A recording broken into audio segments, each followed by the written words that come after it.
কিছু দুঃখের কথা আপনাদের সাথে শেয়ার করব আজকে।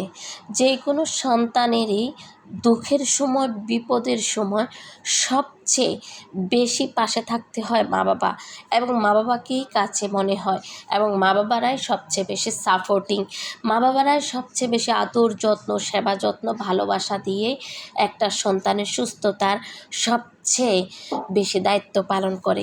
সেই জায়গায় যদি বাবা দায়িত্ব পালন না করে, তাহলে সেই বাবার ভালোবাসা এবং আন্তরিকতা কতটুকু সেটা আপনারাই বিচার করবেন, আপনারাই কমেন্টস করে জানাবেন।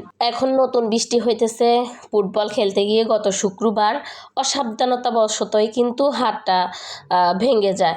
আমি দেখি কিন্তু প্রথমে প্রাথমিক যে ট্রিটমেন্টটা ওইটা দিয়ে দিই, যেমন গজ দিয়ে দিই যেন হাতটা যেন নড়াচড়া কম করে, তারপর নাপা, ক্যালসিয়াম এগুলো আমি দুপুরবেলায় খাওয়াই দিছি, তারপর হচ্ছে রাত্রে খাওয়াইছি, দেখি কন্ডিশনটা কি। পরে দেখি যে না, মানে ভালো হচ্ছে না। তারপর আমি পরের দিন আল্লাহ হায়াতে বাঁচা রাখলে সকালেও ওষুধটা খাওয়াই, তারপর আমি ডাক্তারের কাছে নিয়ে যাই। নিয়ে গিয়ে দেখি যে ওর কোপটা যেটা ওইটা নড়ে গেছে, ডিসকানেক্ট হয়ে গেছে।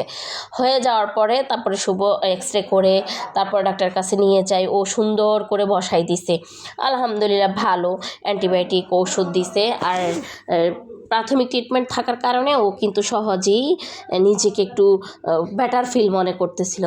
বিকালবেলা সারাদিন জার্নির পরে আমি আসছি, 1:30-2টা বেজে গেছে। বিকালবেলা ও ফ্রি ফায়ার খেলতে গিয়ে গেঞ্জি পরায় ছিল, গেঞ্জি খুলতে গেছে, গরম লাগতেছে। হুট করে ও বলতেছে, আমার বলে যে আম্মু আমার এটা আওয়াজ করে উঠছে, মোটমোট করে উঠছে, আমি ব্যথা পাইছি, মনে হয় আবার নড়ে গেছে। পরবর্তীতে আবার পরের দিন ডাক্তারের কাছে নিয়ে যায়, আবার এক্সরে করে আবার ডাক্তার দেখায়, দেখি যে না, এটা ফেটে গেছে অনেকখানি, ওটাও হালকা নড়ে গেছে। আর এটাতে তো প্লাস্টার করার কোনো যুক্তিকতা নেই, যেহেতু ঘাড়। হ্যাঁ, তারপর তারপর হাত ব্যাগ দিছে, তারপর হচ্ছে ওষুধ লিখে দিছে, 21 দিন বেড রেস্টে দিছে। তো সবাই দোয়া করবেন ছেলে যেন সুস্থ থাকে, ভালো থাকে। আল্লাহ হাফেজ, আসসালামু আলাইকুম।